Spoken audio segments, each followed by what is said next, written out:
We begin with News Channel 13's exclusive conversation with Jeff Humphrey as he is speaking about the latest developments in the death of his 14-year-old daughter. We brought you team coverage last week when we learned Samantha's now 17-year-old ex-boyfriend is charged with murder in the second degree.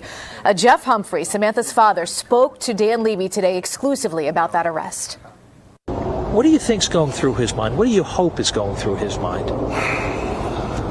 I don't want to torture that kid's head any more than it is. Jail is not pleasant. Looking at the rest of your life going away isn't pleasant. Coming up live at 4:30, you will hear more of this exclusive conversation. Dan Levy will join us live from Schenectady.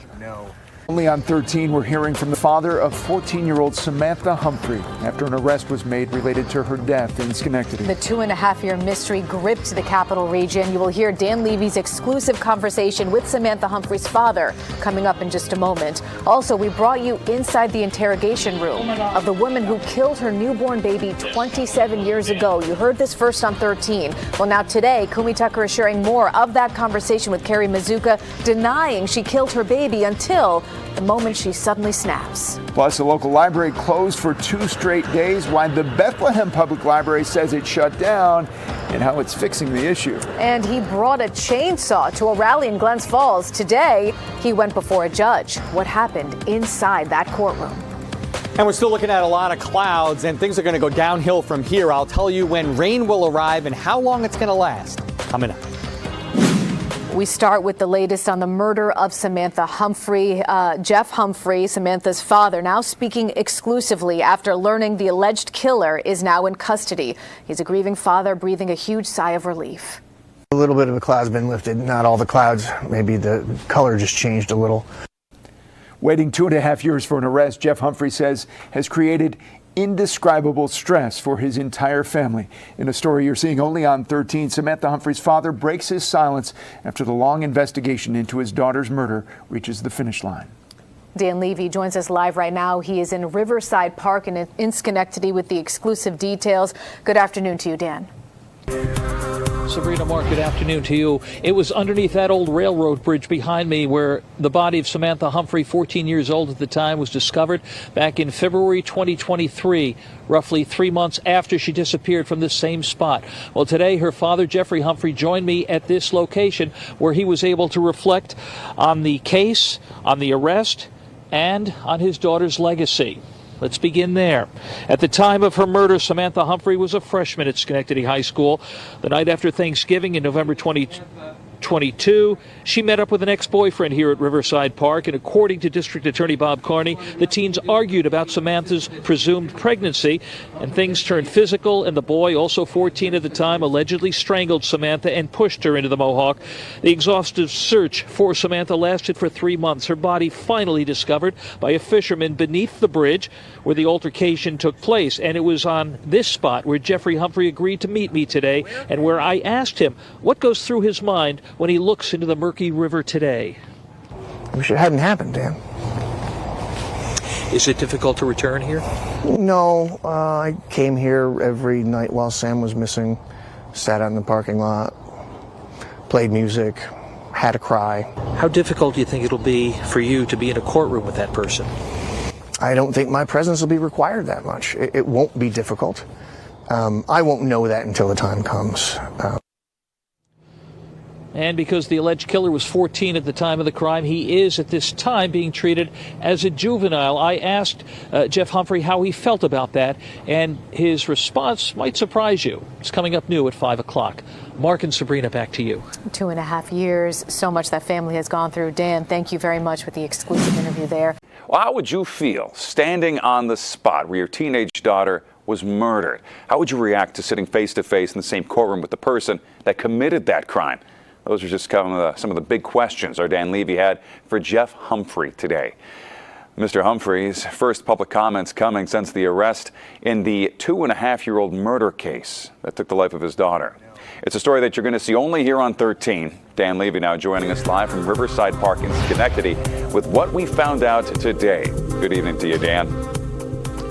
Steve, good evening. It was underneath that old railroad bridge behind me where the body of 14-year-old Samantha Humphrey was discovered by fishermen in February 2023.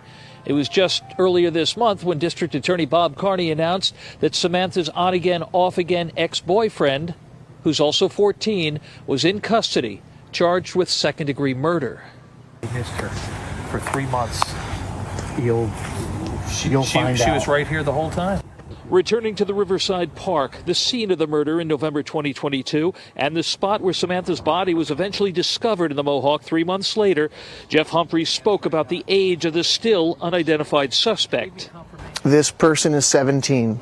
They'll be 18 within a year by definition. Their identity will no longer be protected by the same decorum that we have now. Should that stay with him? Should he be tried as an adult? Should he be punished? He must be tried as an adult. You're 13 or older, you've committed a capital felony, and this is a capital felony in New York. You must be tried as an adult. Now, as a juvenile, it'll be in a juvenile venue until such a time as the venue might or might not be moved. Humphrey says he has no problem returning to the murder scene, nor will he be bothered sitting in the same courtroom with his daughter's on-again, off-again boyfriend if the case reaches trial. This matter begins to concern my family less and less. We have confidence in the outcome. We look forward to the outcome. We think it's obvious, we think it's necessary for public safety, but it's a court of law. And his guilt at this point hasn't got a damn thing to do with me. Regarding the suspect's current location in a juvenile detention center, Humphrey says that is where he needs to remain. I don't need to sit here and wish bad things upon him because they're coming. I don't need to add to that. It makes me feel better knowing he's off the streets. It makes me feel better knowing we don't have to spend another day, and my son doesn't have to spend another day going, when the hell is somebody going to do something? That makes us feel better. After living through this ordeal, something Humphrey describes as a nightmare for more than 2.5 years, he says he has a message for other teenagers, and that part of the story is coming up all new on News Channel 13 live at 6 o'clock. We're live in Schenectady with coverage you can trust. Dan Levy, News Channel 13. Steve, back to you. Yeah, certainly intriguing to hear that father's side of the story and what he thinks now. Thank you, Dan. This, of course, has been a story we've been following very closely here on News Channel 13 for years, the past 2.5 years, as a matter of fact. You can find all of our previous coverage on our News Channel 13 app. You can also watch our newscast live and even get breaking news right out there. Just download the app for free from the App Store or even scan the QR code you see on your screen. There were a few things that Jeffrey Humphrey wanted to get off his chest today. In a story you are seeing only on 13, he shared those thoughts with Dan Levy. Dan joins us live right now from Riverside Park in Schenectady, the place where just over 2.5 years ago, Jeff Humphrey's life tragically changed. Dan, good evening to you.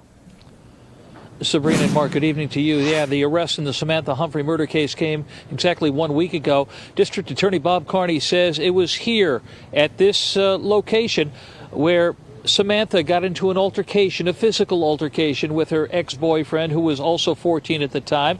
And he alleges that he strangled her and then pushed her into the Mohawk River behind that old railroad bridge that stands behind me here at the park. And so it was here in Schenectady where Jeff Humphrey agreed to meet me earlier today. He says he'd come here regularly during the 3-month-long search for his daughter. He says this is where he'd sit in his car, listen to music, and cry. He told me he's impressed with the evidence gathered during the investigation, and he is confident of a conviction. But he says he'd like to see the suspect tried as an adult, although he also realizes that wouldn't be up to him. Jeff says he's been living a nightmare for 2.5 years, something he wouldn't wish on anybody. In just a moment, you'll hear the advice that he has for other teenagers. But first, he talks about the things for which he'd like to see Samantha remembered.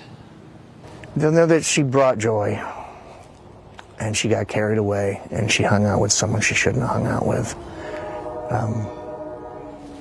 Even if there's no God, even if there's no afterlife, there's going to be a judgment day when you're sitting there in your deathbed, when you can't move, when you're in pain, and you go, can I deal with this, or am I miserable still? Yeah. That's the judgment. Yeah. One lesson for other kids is, when your parents tell you that some people are dangerous, maybe just listen a little harder. And back here live at Riverside Park, it was that surveillance camera mounted on the outside of the Union College boathouse here at Riverside Park that sources tell me captured Samantha and her ex-boyfriend arriving here the night of November 25th, 2022. And sources also tell me that the camera only recorded one person leaving the park that night. Live in Schenectady with coverage you can trust. Dan Levy, News Channel 13. Mark, Sabrina, Back to you. Dan, thank you very much. That camera, a very important part of that investigation, clearly.